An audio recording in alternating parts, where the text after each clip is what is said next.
It's Ayala's magical moment.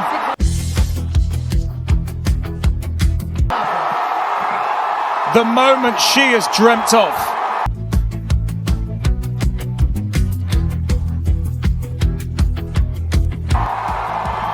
A first ever tour title.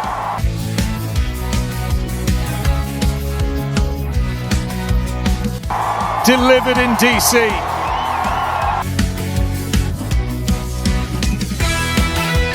Played over 2 days in tricky circumstances, but it's Ayala who dealt with it all much better. Thank you to all my supporters, especially the Filipino community here in DC. Alexandra Ayala is officially a WTA 500 champion. Sa isang final na sinubok ng ulan, overnight suspension, pressure at isang world-class opponent, pinaliktad ng Filipina tennis sensation si top seed Jessica Pegula, 4-6, 6-4, 6-0, para makuha ang pinakamalaking singles title ng kanyang career. Hindi lang ito ordinaryong championship. Si Alex ang kauna-unahang manlalaro mula sa Pilipinas na nanalo ng WTA Tour Level Singles title. At ginawa niya ito sa Washington, laban sa American Star, sa harap ng crowd na habang tumatagal ay lalong sumisigaw para sa Pinay.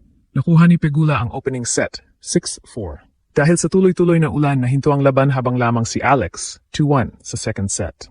Pagbalik nila kinabukasan, hindi agad naging madali. Umabante pa si Pegula sa 4-3. Pero doon biglang nagbago ang buong final. Nanalo si Alex ng huling 9 na games.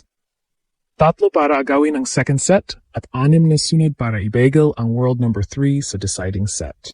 Sa third set, 8 puntos lang ang naibigay niya.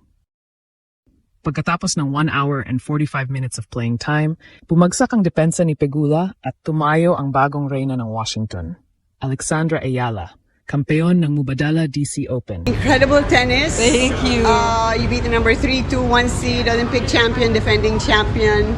Can you just try to describe what it was like when you fell to the ground and you just realized you won the match? Oh, I think it was just a huge kind of explosion of emotions and all the nerves that have been building up this past week. So, yeah, very, very happy. Nagsimula ang championship match na malinaw ang mensahe ni Jessica Pegula. Hindi niya ibibigay ng basta-basta ang titulo. Bilang top seed at isa sa pinaka-consistent na hardcourt players sa tour, ginamit niya ang compact ground strokes, maagang pagkuha sa bola, at mahusay na placement para pigilan si Alex na makapuwesto sa kanyang paboritong attacking patterns. Nagkaroon ng mahabang baseline exchanges, pero sa opening set, mas na-control ni Pegula ang mahahalagang puntos. Sa resumption, parehong sariwa ang katawan, ngunit mas mabigat ang mental pressure. Si Pegula ang may 1-set advantage, samantalang si Alex ang kailangang gumawa ng comeback. Umabot pa sa 4-3 ang second set pabor kay Pegula. Isang maling service game lang mula kay Alex at maaring matapos na ang laban. When she came back to the different conditions. So, how did you turn it around? And what did you feel different, or what did you do different to be able to win that so convincingly in the end? Yeah, I think there was a little bit more intensity in the intentions that I had on court. I kind of maybe stuck with the game plan a little bit more, was able to execute it more proficiently. So, yeah, I think. Pero sa eksaktong sandaling iyon, lumabas ang pinakamalakas na bersyon ng Filipina. Mas maaga niyang sinalubong ang bola. Hindi na lamang niya hinihintay ang error ni Pegula. Siya na mismo ang nagdidikta gamit ang deep cross-court forehand. Biglang pagbabago ng direksyon at aggressive backhand sa open court. Sa return games, pinilit niyang maglaro si Pegula ng extra ball. Kapag nagkaroon ng maikling bola, hindi na nagdalawang isip si Alex na umatake. Mula 3-4, kinuha niya ang 3 sunod na games para nakawin ang second set, 6-4. Dito nagsimulang dumagundong ang Rock Creek Park Tennis Center. Kahit nasa sariling bansa si Pegula, ang Alex chants ang lalong lumakas. Ayon sa Reuters, naging increasingly vocal at partisan ang crowd habang bumibilis ang momentum ng Pinay. Hindi ito basta suporta, para itong dagdag na enerhiya sa bawat sprint, bawat defensive retrieval at bawat fist bump ni Alex.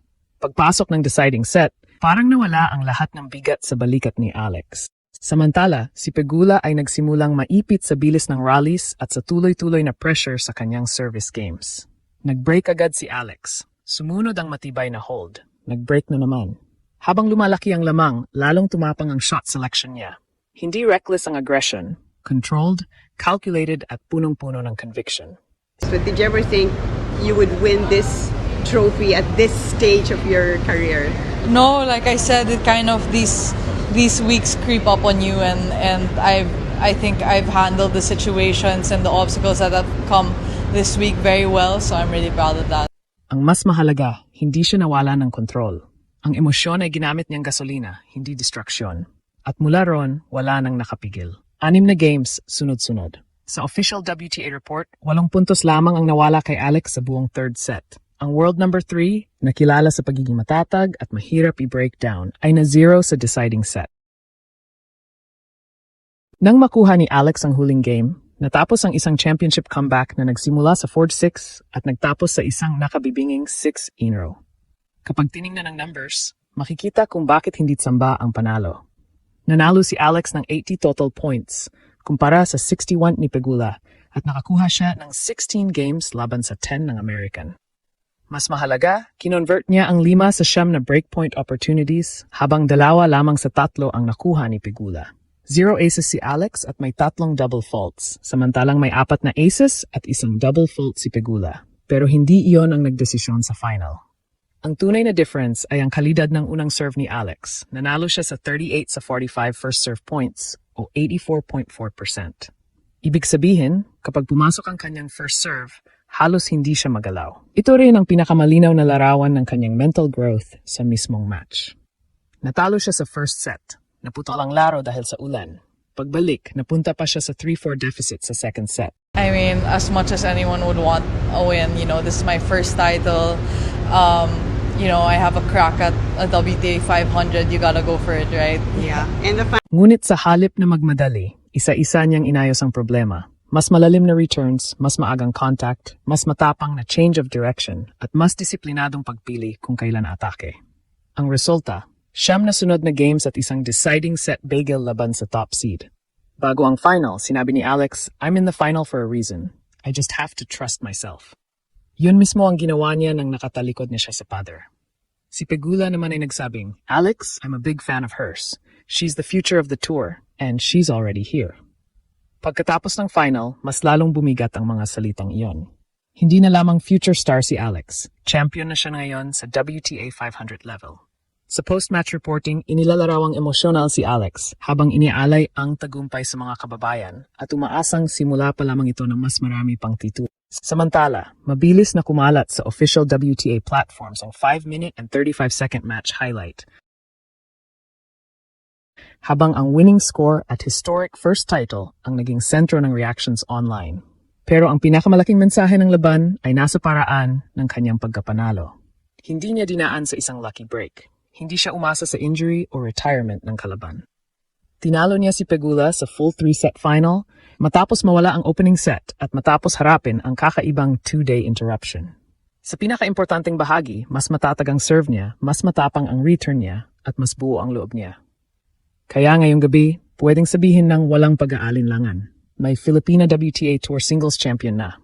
Alex defeated Jessica Pegula, 4-6, 6-4, 6-0. Captured her first WTA 500 crown and became the first player from the Philippines to win a tour-level singles championship. Ang sigaw, ang luha, ang isang emotional na putang ina, at ang huling 9 na games. Lahat ng iyon ay bahagi ng gabing isinulat ni Alex, ang bagong kasaysayan ng Philippine tennis. fans, wow, what can I say? Yeah. Did you expect this much on a Monday? No, I didn't know what to expect because this obviously is my first final of the 500, got moved from one day to the next, and I'm really grateful to everybody who stayed up late. One, second, really stayed at the venue through lightning and thunder and the Yeah. storm. So thank you everybody, and yeah, there you A lot go. of people were asking